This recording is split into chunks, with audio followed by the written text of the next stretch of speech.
అందరికీ praise the lord.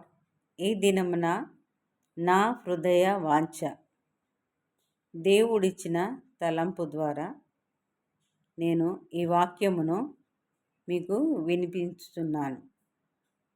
వినేవారు ధన్యులు కావాలని నా హృదయ వాంఛ.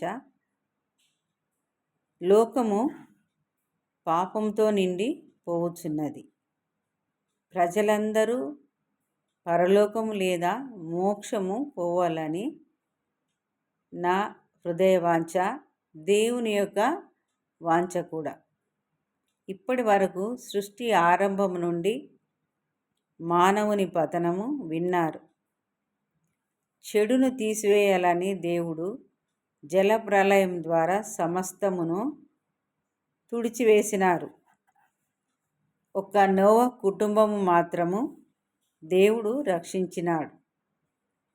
ఈ నోవహు కుటుంబము ద్వారా ఇప్పటి వరకు పెరుగుతూ వస్తున్న జనాంగము ఇప్పుడు కూడా పాపము లోకములో నిండుకొని ఉన్నది.